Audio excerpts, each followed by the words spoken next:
Nagasaki Peace Declaration. The Mayor of Nagasaki City delivers the Peace Declaration to the world.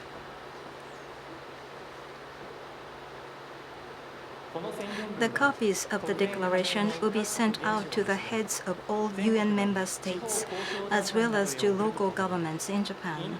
At the same time, the declaration will be disseminated around the world through the internet.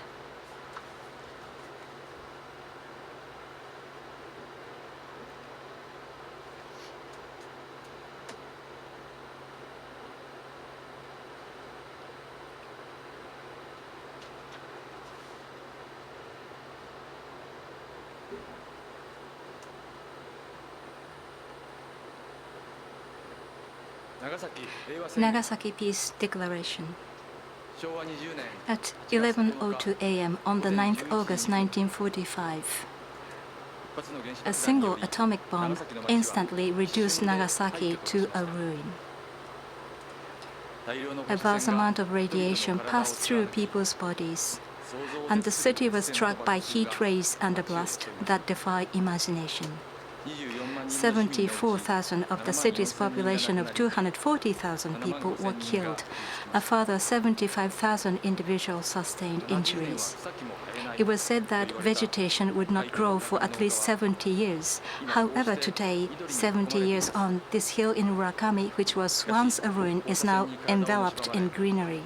Nevertheless, those Hibakusha atomic bomb survivors whose bodies were eaten away by radiation and who continue to suffer from the after effects can never forget that day. The atomic bomb was born of war and was used in war. The conviction that nuclear weapons must not exist and that we must never go to war again was deeply and powerfully engraved upon the hearts of the Hibakusha, who know firsthand the fearsome destructive force of atomic bombs. The peaceful ideology of the Constitution of Japan was born from these painful and harsh experiences and from reflection upon the war. Since the war, our country has walked the path of a peaceful nation. For the sake of Nagasaki and for the sake of all of Japan, we must never change the peaceful principle that we renounce war. Most of our population is now made up of the post-war generation. The memories of war are fast fading from our society. We must not forget the atomic bomb experiences of those in Nagasaki and Hiroshima. Neither should we forget the air raids which destroyed Tokyo and many other cities, the Battle of Okinawa, nor the many people of Asia who suffered because of this tragic war. Now, 70 years on, it is vital that we continue to pass on those memories. I ask that those of you who experienced the atomic bomb and the war in Japan and across the globe speak of your experiences and not allow those memories to fade. To the younger generation, I ask that you do not push wartime experiences aside, saying that they are stories of the past. Understand that the wartime generation tell you their stories because what they speak of could in the future happen to you as well. Therefore, please inherit their wish for peace. Please imagine what you would do in such circumstances and ask yourself, what can I do for the sake of peace?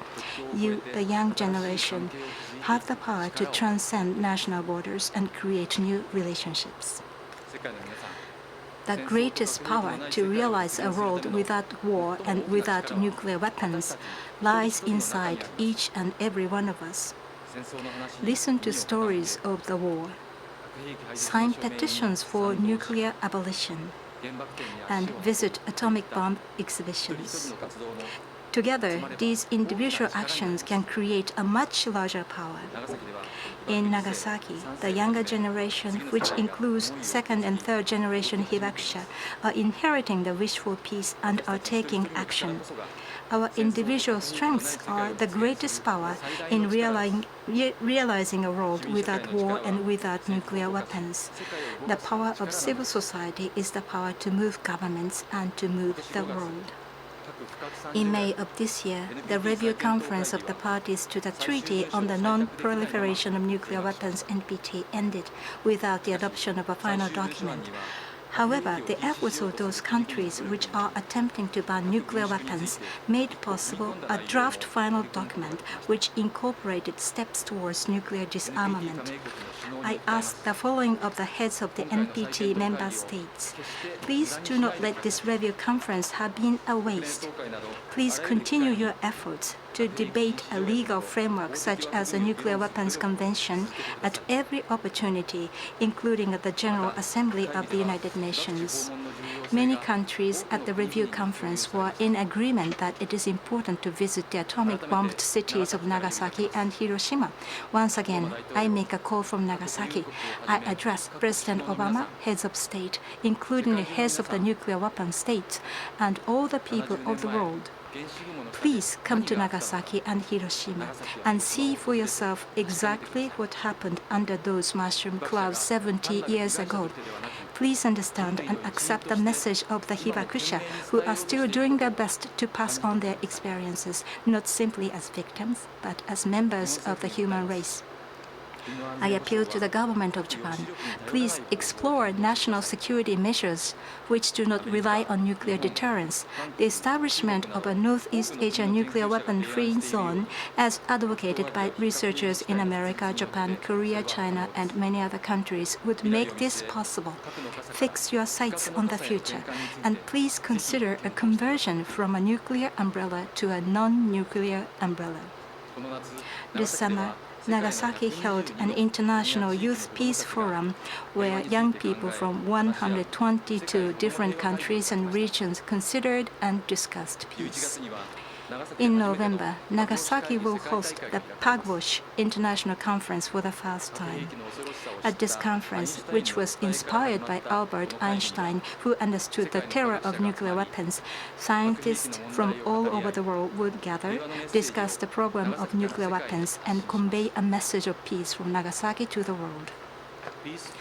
Peace from Nagasaki. We shall continue to sow the seeds of peace as we treasure these words. Furthermore, 4 years on from the Great East Japan earthquake, Nagasaki continues to support the people of Fukushima who are suffering due to the accident at the nuclear power plant. The Diet is currently deliberating a bill which will determine how our country guarantees its security. There is widespread unease and concern that the oath which was engraved onto our hearts 70 years ago and the peaceful ideology of the Constitution of Japan are now wavering. I urge the government and the Diet to listen to these voices of unease and concern, concentrate their wisdom, and conduct careful and sincere deliberations. This year, the average age of the hibakusha has now passed 80.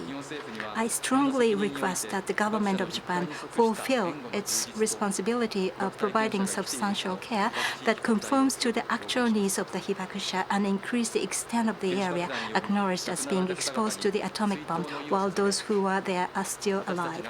We, the people of Nagasaki, offer our most heartfelt condolences to those who lost their lives to the atomic bomb.